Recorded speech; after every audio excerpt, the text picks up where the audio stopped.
Michel, your talk is about leadership styles. And as I know, you are also showing some examples of style and being aware of style through military examples. Since you were a senior consultant to the NATO, and before that you also had a position with NATO. So what military leadership styles are there, and how can they be applied to the corporate world?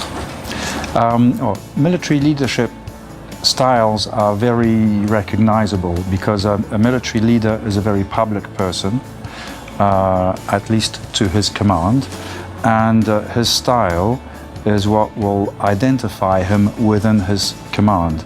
A soldier, when he sees his colonel or his general, he will relate to him because of the style that person has, the way he walks, he or she talks, engages, and it's very important. The military are very sentimental. They need a human link with their commander. That's at least the case in the French army. The French army is very sentimental. You need to love your soldiers, and there must be a degree of love from the soldiers. The human intercourse is very important. So how does that apply in business? I don't know, because I'm not in business, but I have a suspicion that even in business, if you need people to change attitudes, for example, the culture of your firm, if you need them to go into a new business. I take, for example, Nokia. Nokia, well, it's not doing very well now, but there was a moment when it was a great firm producing phones. 20 years ago, they were making rubber boots, and then they went into phones. They changed completely. I am sure that the leadership of Nokia of the time had a cultural problem with their own people in the firm that they needed to work on. Eventually, they became very successful. Now then, they didn't change their culture fast enough, maybe. The result is there now.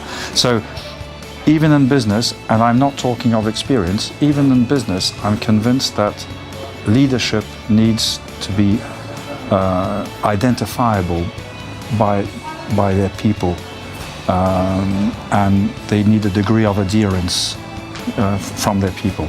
Is leadership style something that you are born with? Is it something that you learn, that you can foster, that you can develop, that you should change over time? I love that question, because people who haven't thought about it think that you're born with it or not. And I was not born Julius Caesar, so who am I to become Julius Caesar? That's because they haven't thought about it. And one of my points is to say precisely, if you want to become Julius Caesar, work at it. And you can become Julius Caesar. Now, will historical events give you the same opportunity as Julius Caesar? That's another story, and that's not your fault. But Julius Caesar is someone who worked at it to become what he became. In his earlier years, he saw a statue of Alexander the Great, and he was furious, very frustrated. He cried, saying, Alexander died at the age of 33. At my age, Alexander had created an empire, and he was not yet the Julius Caesar that went down in history. He was frustrated, but he was ready. He prepared himself, he worked at it, he worked on himself to become his generation's Alexander the Great, if I dare say. He worked at it. It didn't happen by accident. And that's my point. People who think that style is, I'm born like that, just like the color of my eyes, then they do not work at their style, and then they're sure to miss the opportunities. What is the first step if you want to develop your style, if you want to change your style? What is the very first step you have to The very first step is introspection. You look into yourself. Who am I? My deep identity. Yes, I am born a certain way, but then what have I become? What has experience taught me? What are my qualities? The things that I can work on, and what are my defects? The things that maybe I want to change. I say maybe because very often defects are what make someone lovable. And I've seen that in the military.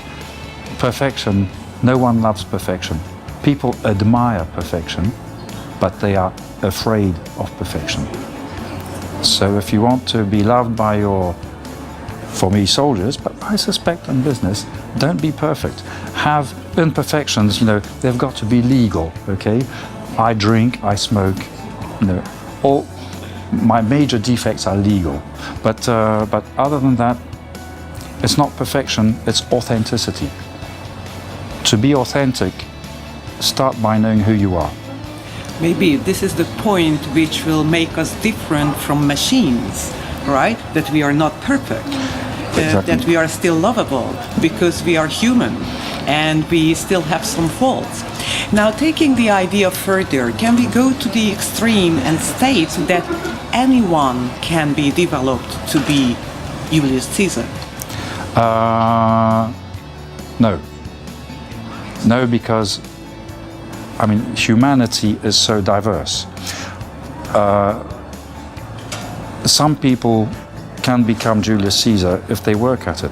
Others will be great sportsmen. I've met people, for example, who do horse riding, an Olympic champion.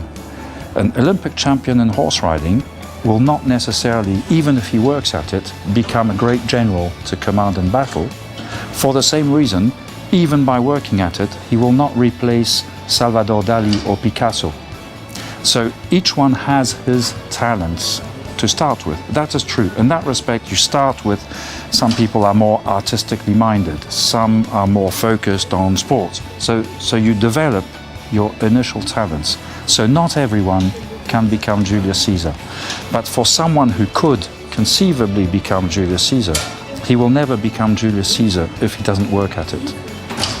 Right, so we can say that those who aspire to become a memorable leader, first they have to identify their own style and they relentlessly have to work on it to become better and better every day. Exactly my point, yes.